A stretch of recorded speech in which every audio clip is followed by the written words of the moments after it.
everybody, it's Brian with the Brian's Knives. Welcome back to the channel. It's good to see you. Hope you had a great Christmas. I worked the majority of it. I was off Christmas Eve, Christmas Day, and then that Friday, I think. I was off that Friday because I worked two 12-hour shifts Saturday and Sunday, and then was back to work today. Thankfully, I get like a half day off tomorrow and all day Wednesday, so I'm kind of looking forward to that. But anyway, I was working along the other afternoon and UPS stopped by and delivered a package. And I opened it up and there was a gift. Actually, there were two knives inside.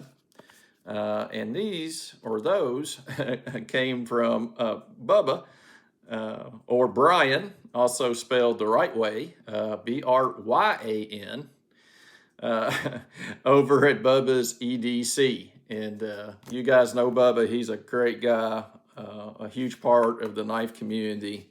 And Bubba, if you're watching this, just a reminder that you need to come to Dwayne's knife show next year in Kentucky. I know you're thinking about not doing that, but I think you really need to reconsider. All right, buddy. He also sent me a cool sticker here for Trapperholics United. And I do love a good trapper, and so really appreciate that sticker, Bubba, as well. Hadn't got one of those yet, so that's pretty cool. That'll go up on my sticker board. Although I think I'm starting to run out of room on that guy. I'm going to have to do something different there eventually. And while we're talking about stickers, if you haven't done a sticker swap, I'd be happy to do one with you. Just shoot me an email or leave me a comment, and I'll get you a sticker sent out in the mail. All right, well, let's take a look and see what we have. So we'll start with this guy. And a lot of you know that I do like Copperlocks quite a bit, as does Mickey over at Hillbilly Ridge. Of course, lots of people like Copperlocks, but that's kind of been a focus of my collecting as far as case goes, and I know that's true for Mickey as well. So I was pretty happy to see this mini Copperlock in Amber Bone.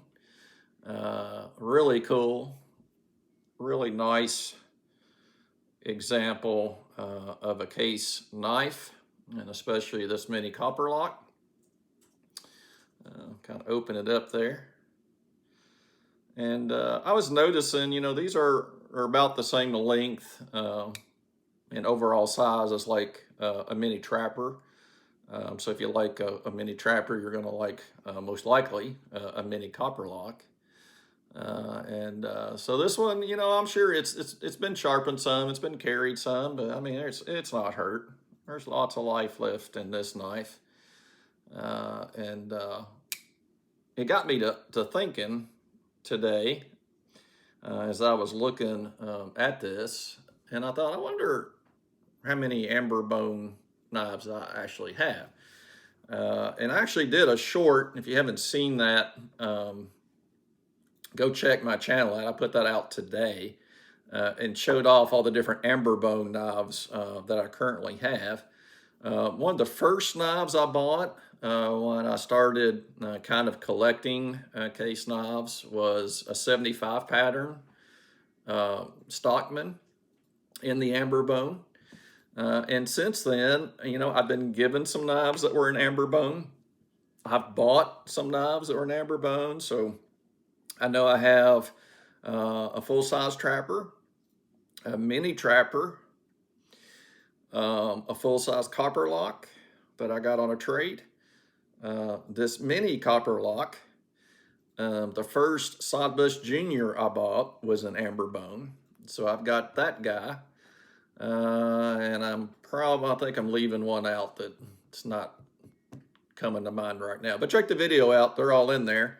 I was kind of pleasantly surprised that, you know, I've got a few, I don't know, 6 or 7 knives that are in that Amber Bone. So I know that's a pretty popular bone, pretty common, but I really do like it, and always glad to add another knife to it. So Bubba, thanks so much for the gift. And I know, you know, I'd sent him a knife back a few months ago that I heard him say that he would like to own. And I told him then, you know, feel like you're obligated to send me something because you're not. I sent that as a gift. But anyway, being, you know, the generous person that he is, he did send me a couple of knobs. And so that was the first one. And then another pattern I really come to enjoy, and I only have one other one of these, is the Russlock. So look at this guy. Beautiful, isn't it? And this one came with the box. And it says pocket worn Mediterranean Blue Bone. And let's see, this one was made in 23. If I could see those numbers better, I would tell you exactly when. I think that says August of 23. So well, here, you can see it. You could probably see it better than I can. And then there's the rest of it there. So yeah, a couple of years old. It doesn't look like to me it's ever been packed or sharpened. Let me open it up here. So these are very unique looking knives. It's got a cool shield on it. I forgot to look that up, see which one that is. But look at it, it's gorgeous. Really pretty. I like blue anyway, and so, you know, blue bone is pretty awesome. This Mediterranean blue is really pretty anyway. And then it's pocket worn, so that I like that too. So it's like a double win there, right? And of course these have a liner lock that you can kind of see right here. And so it does lock that blade into position. And then you just press it to one side here, and then you're able to close this knife up. So really handy to own. And you can open these one-handed, which is kind of cool, kind of helpful. Makes it a little faster to deploy it. But yeah, beautiful, beautiful knife, Bubba. I appreciate it so much. Yeah, I need more of this Mediterranean blue bone for sure. It's really pretty. I think I have a Sodbuster Junior in that, and that might be about the only other knife I have in that color. So anyway, so that's that. And I wanted to show those off to you. And then I'll just mention one other thing, and I made a post about this recently, so if you go back on the channel, look, you'll see it. But I think for 2026, I kind of want to focus my collecting on the Buck 100 series of fixed blades. I don't own very much of that series at all. The only 100 series knife I owned was one that belonged to Dad, and that's the Skinner. I think that's the 103, if I remember right, that Dad had picked up a few years ago. I don't think it's particularly old, but he had that, and I kind of wanted to maybe to pick up some of those other Buck knives in that series, both the ones that are currently available, and I know there are some other ones that are no longer being sold by Buck that would be cool to have in the collection as well. So I'll be looking for those. I could probably do some trades if you have one of those in a nice condition.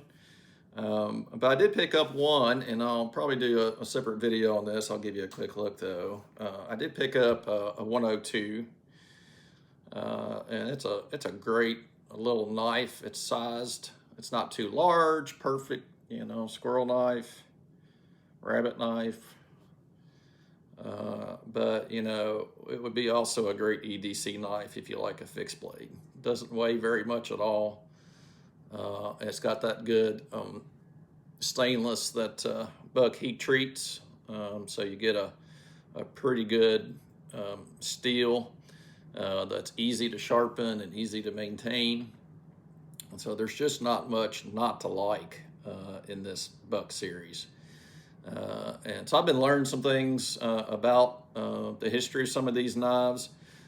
As you know, Tom over at Knife Delights has done a lot of work given the history of a lot of different buck knives that have been made by Buck over the years, and he has some great videos on this 102 as well as many other buck knives there. So if you haven't checked out Tom's channel, you need to go subscribe to him. He's a great guy, and I'll kind of consider him maybe the resident expert on buck knives in my circle at least. So he's a great resource to have around for sure. But yeah, I like Buck. I like Buck as a company. I like many of the things that they stand for. I think they still put out a very good knife with good value.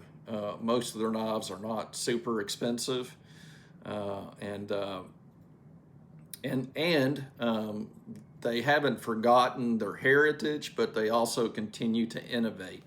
And it's a really cool thing to kind of stand back and watch and see what new knives they come out with each year.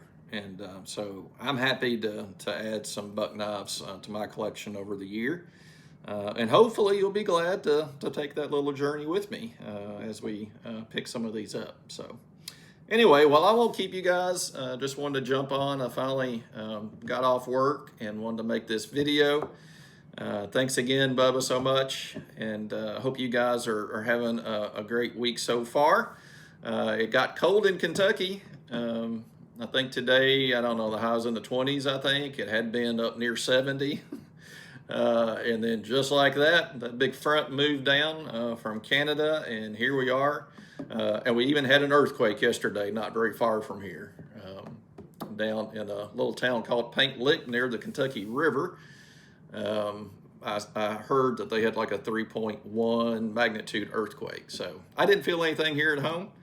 But there were some people around us that evidently did, because I saw some stuff on Facebook about that. So, all right. Well, if you haven't subscribed to the channel, I really appreciate you doing that. If you have subscribed, I hope you hit the like button there. That helps the videos, get seen by more people, and I appreciate that just to help the channel gain a little bit more in the way of views and what have you. So anyway, all right, guys, well, that's about it from here. Hope you're doing well, and we'll see you in the next video.